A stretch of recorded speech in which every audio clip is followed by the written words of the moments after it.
Solanki online classes के इस online platform पर आप सभी साथियों का एक बार फिर हार्दिक स्वागत है।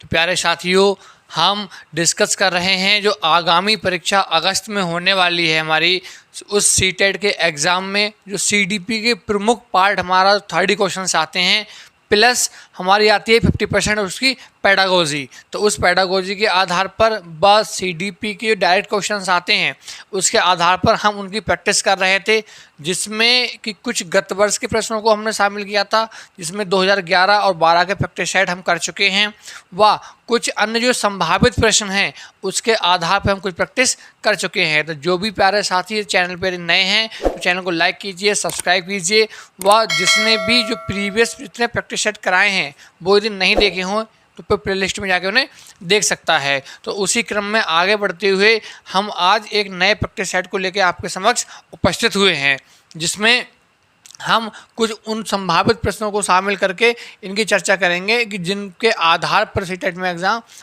हमारे क्वेश्चंस आते रहते हैं।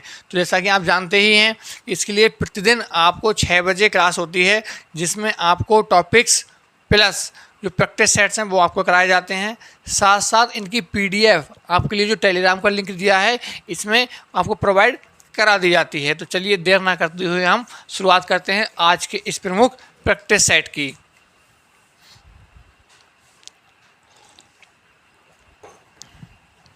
चलिए, आपको स्क्रीन पे पहला प्रश्न दिख रहा होगा।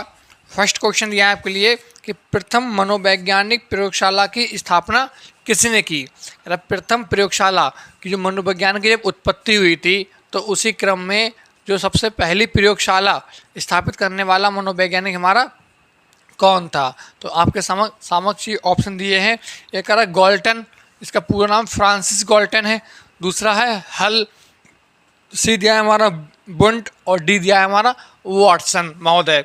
तो ये जो फ्रांसिस गॉल्टन, हल और वॉटसन, ये तीन क्या हैं, इन तीनों ने अपने सिद्धांत दिए अलग अलग।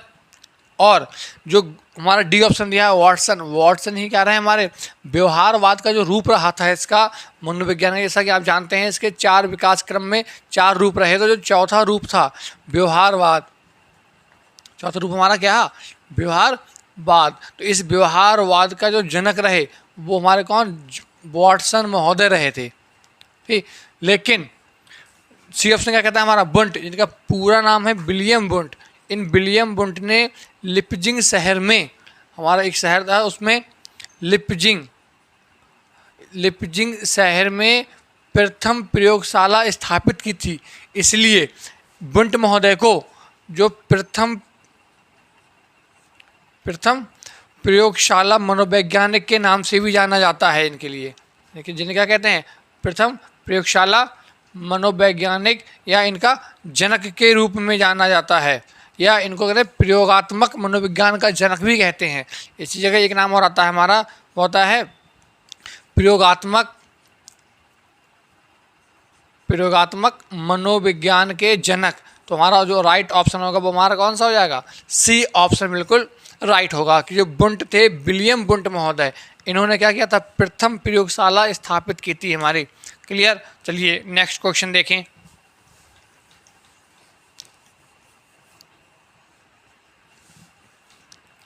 नेक्स्ट दिया है आपके समक्ष, शिक्षा मनोविज्ञान का संबंध किससे नहीं है। हमें ये बताना है कि निम्न में से जो ऑप्शन दिए हैं इनमें शिक्षा मनोविज्ञान का संबंध किससे नहीं है। ऑप्शन ए दिया है आपके लिए मानव व्यवहार का अध्ययन करना, बी दिया है आपके लिए मानसिक प्रक्रियाओं का अध्ययन करना, सी दिया है सीखने के तरीकों का अध्ययन करना, और डी दिया है संचार माध्यम। तो जो ऑप्शन ए बी सी कि मानव के व्यवहारों का भी अध्ययन करते हैं, अर्थात ये भी हमारा राइट नहीं होगा। ठीक, बी दिया है मानसिक प्रक्रियाओं, इसका अध्ययन भी करते हैं। सी सीखने के तरीकों, तो जो व्यवहार मनोविज्ञान है उसमें सीखने के माध्यम या सीखने के तरीके, मानसिक प्रक्रियाएं व मानव के व्यवहार, इन तीनों का अध्ययन किया जाता है। लेकिन ये संबंधित नहीं है किससे, संचार माध्यम से। तो ऑप्शन हमारा कौन सा होगा, डी ऑप्शन बिल्कुल राइट होगा। नेक्स्ट क्वेश्चन, निम्न में से कौन सी शिक्षा मनोविज्ञान की सर्वाधिक व्यक्तिनिष्ठ विधि है। कह रहा व्यक्तिनिष्ठ विधियों में जो सबसे उत्तम या सबसे बेस्ट जो मेथड है वो कौन सा मेथड है हमारा। ए ऑप्शन दिया है अंतर्दर्शन, बी बहिर्दर्शन, सी अवलोकन करना, डी प्रायोगिकरण मतलब प्रयोग करना, एक्सपेरिमेंट करना। तो ऑप्शन ए कह रहा है अंतर्दर्शन, स्वयं को जानना मतलब अपने बारे में अध्ययन कर पाना, खुद को जानना। बी कह रहा है बहिर्दर्शन, सामने वाले को समझ पाना। सी कह रहा है अवलोकन मतलब ऑब्जर्वेशन करना। डी कह रहा है एक्सपेरिमेंट करना। तो सबसे बेस्ट क्या है हमारा, अगर हम जब तक खुद को नहीं जानेंगे तब तक हम सामने वाले को या हम किसी क्षेत्र में निपुण नहीं हो सकते जब तक हम खुद को ना पहचान पाएँ। तो हमारी जो इसमें बेस्ट मेथड है कौन सा है, वो हमारा अंतर्दर्शन, कि जब तक व्यक्ति क्या करता है खुद को नहीं जान पाता तब तक वह क्या करता है किसी के बारे में नहीं बता सकता। तो जो ऑप्शन होगा हमारा कौन सा होगा, ए ऑप्शन बिल्कुल राइट हो जाएगा भाई। चलिए नेक्स्ट क्वेश्चन देखिए। नेक्स्ट दिया है निम्नलिखित में से कौन सा कथन वृद्धि की विशेषता का प्रतिनिधित्व नहीं करता है। निम्न में से कौन सा कथन वृद्धि की विशेषता का प्रतिनिधित्व नहीं करता। यह मात्रात्मक पहलू है। तो वृद्धि और विकास, वृद्धि हमारी सिर्फ मात्रात्मक होती है लेकिन विकास मात्रात्मक और गुणात्मक हमारा दोनों होता है। बी यह मापने योग्य नहीं है। जी यही ऑप्शन हमारा सही हो जाएगा कि कह रहा है कि क्या वृद्धि मापने योग्य नहीं है, कि क्या ग्रोथ का मेजरमेंट हम नहीं कर सकते, तो मेजरमेंट उसका किया जा सकता है। अर्थात यही हमारा नेगेटिव आंसर है और नेगेटिव भी हमें फाइंड करना था। आई होप आपको समझ आया होगा। चलिए नेक्स्ट क्वेश्चन देखें। नेक्स्ट है मानव विकास को क्षेत्रों में विभाजित किया जाता है। मानव विकास के जो क्षेत्र हैं उनको किन भागों में बांटा जाता है व किस क्रम में बांटा जाता है। तो ऑप्शन ए कह रहा है पहले शारीरिक विकास, फिर संज्ञानात्मक, फिर संवेगात्मक और फिर सामाजिक। बी ऑप्शन कह रहा है पहले संवेगात्मक। तो पहले संवेगात्मक तो होगा ही नहीं, सबसे पहले क्या होता है शारीरिक विकास होता है। हम ऑप्शन देखेंगे पहले ये शारीरिक किस किस में दिया है। तो शारीरिक हमारा ए में दिया है और डी में दिया है। बी और सी में तो क्या पहले संवेगात्मक और मनोवैज्ञानिक मानना है। तो बी और डी तो हमारे बी और सी तो वैसे भी नहीं होंगे। ऑप्शन कौन सा बचा हमारे पास, ए और डी। अगर सही उत्तर नहीं पता हो तो हम पहले वो फाइंड करते हैं जो हमारा क्या है रॉन्ग आंसर है हमारा। अब देखिए ए क्या कहता है, ये शारीरिक, संज्ञानात्मक, संवेगात्मक और सामाजिक। डी है आपका शारीरिक और आध्यात्मिक। तो शारीरिक के बाद जो हमारा होता है वो संज्ञानात्मक होता है। तो ऑप्शन हमारा कौन सा हो जाएगा, ए ऑप्शन बिल्कुल राइट होगा, ना कि डी। पहले कौन सा आता है हमारा, पहले आता है शारीरिक विकास, फिर आता है हमारा संवेगात्मक विकास, संज्ञानात्मक विकास, फिर आता है संवेगात्मक और उसके बाद कौन सा आता है हमारा जो सामाजिक विकास। क्लियर। चलिए नेक्स्ट क्वेश्चन देखें। नेक्स्ट ये आपके समक्ष क्वेश्चन नंबर 6 कह रहे विकास का संबंध परिपक्वता से है तो उद्दीपन का संबंध किससे है। आपके लिए 4 ऑप्शन दिए हैं। कह रहा जिस प्रकार विकास का संबंध किससे है, परिपक्वता से, उसी प्रकार उद्दीपन का किससे है। उद्दीपन मतलब स्टिमुलस। तो स्टिमुलस को लेकर क्या होता है, रिस्पॉन्स, प्रतिक्रिया या अनुक्रिया होती है। जैसे विकास का संबंध है परिपक्वता से, उसी प्रकार जो स्टिमुलस होता है, स्टिमुलस को देखकर क्या होती है, स्टिमुलस को देखकर होती है रिस्पॉन्स या अनुक्रिया, या जैसे कह सकते हैं हम प्रतिक्रिया। तो जो हमारा राइट ऑप्शन होगा क्या कि भाई स्टिमुलस को देख के होती है रिस्पॉन्स या अनुक्रिया होती है। तो जो हमारा राइट ऑप्शन होगा वो कौन सा, हाँ बी ही हो जाएगा हमारा। बी क्या कहता है कि प्रतिक्रिया। क्लियर। Next question. नेक्स्ट क्या है, विकास के लिए निम्नलिखित में से कौन सा कथन उचित है। ये कौन सा एक उचित है। जो आपके समक्ष 4 ऑप्शन दिए हैं, कह विकास के लिए इनमें से सबसे उचित कौन सा है। कह विकास जन्म के साथ प्रारंभ होता है और समाप्त हो जाता है। क्या जन्म के समय, नहीं, जन्म से पहले विकास शुरू होता है और मृत्यु उपरांत चलता है, मृत्यु तक चलता है हमारा। ए ऑप्शन हमारा रॉन्ग हो जाएगा। बी यह सामाजिक सांस्कृतिक संदर्भ में विकास में एक महत्वपूर्ण भूमिका का निर्वाह करता है। सामाजिक और सामूहिक या सांस्कृतिक संदर्भ में क्या करता है, एक मुख्य भूमिका निभाता है। जी बिल्कुल। तो ऑप्शन कौन सा हमारा, बी ऑप्शन ही बिल्कुल सही होगा। क्यों, क्योंकि जो विकास है वो सिर्फ और सिर्फ नहीं होता वंशानुक्रम, अर्थात वंशानुक्रम प्लस जो वातावरण है उन दोनों की क्रिया का या प्रतिक्रिया का क्या होता है, परिणाम होता है हमारा क्या, विकास। तो ऑप्शन कौन सा हो जाएगा हमारा, ए ऑप्शन बिल्कुल राइट होगा। सी दिया है विकास एकल आयामी है।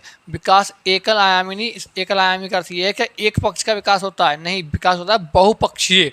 या बहुआयामी।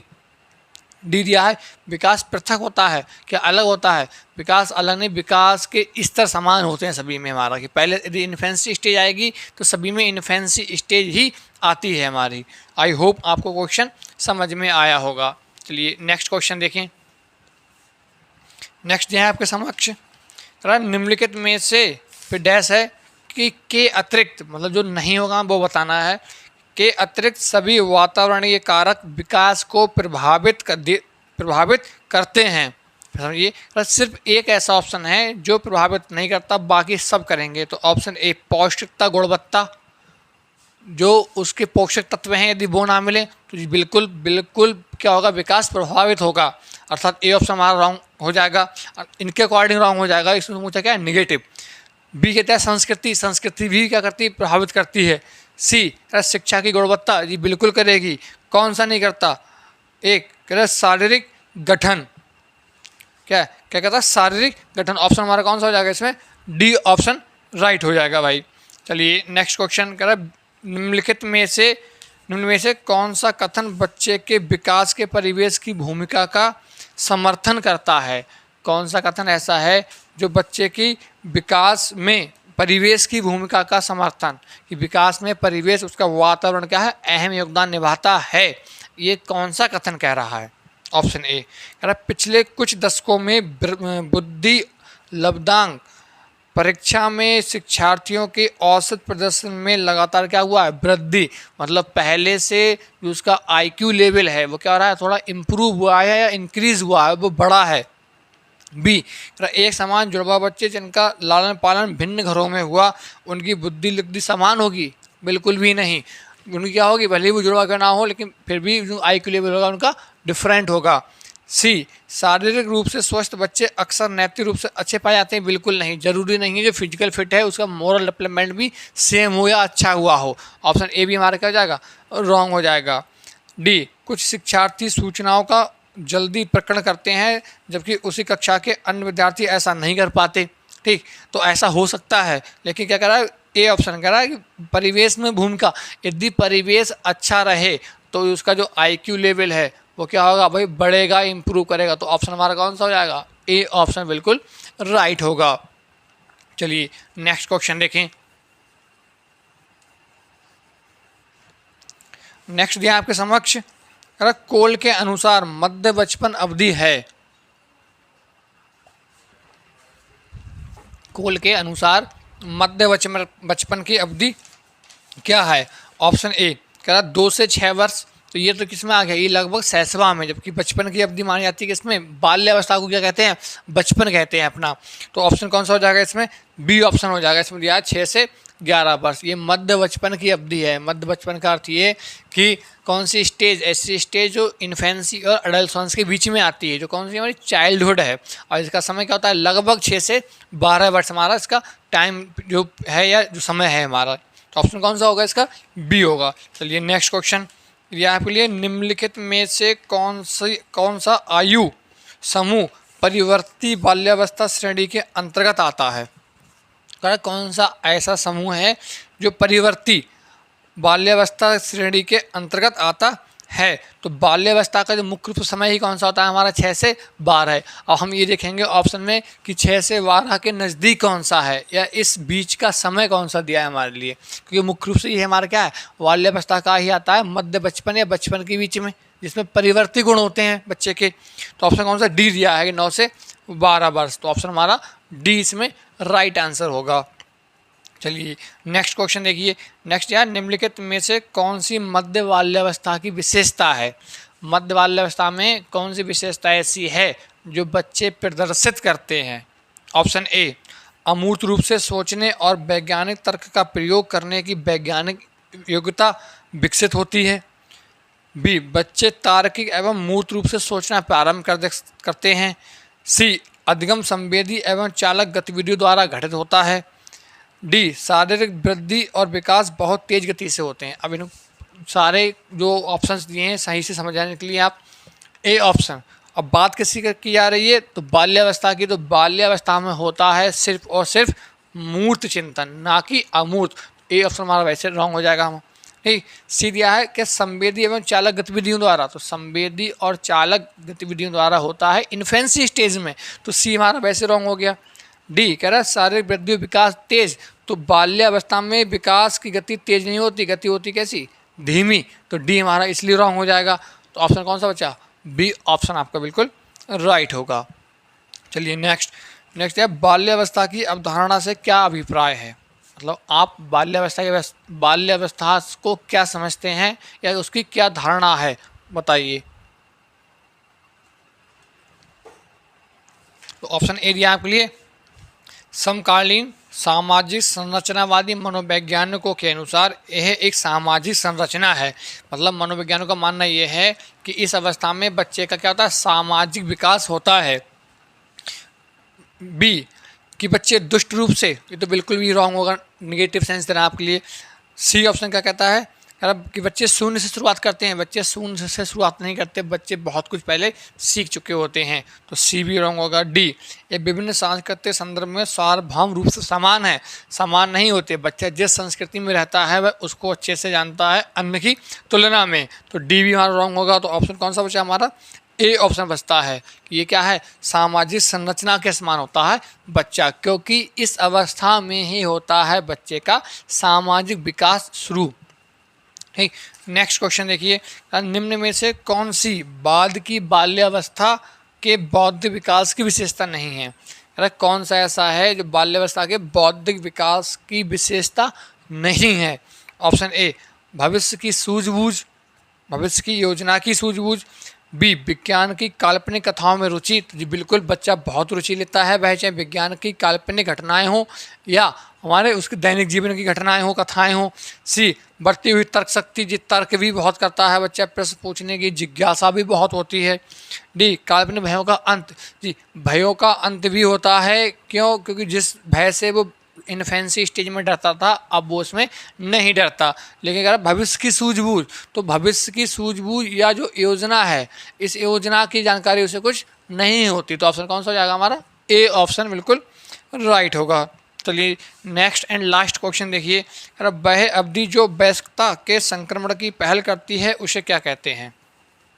वह अवधि जो वयस्कता के संक्रमण की पहल करती है, तो संक्रमण, तनाव, दबाव, संघर्ष, ठीक, ये सारी अवस्थाएं किस में आती हैं, ये सब आती हैं एडोलसेंस में हमारी।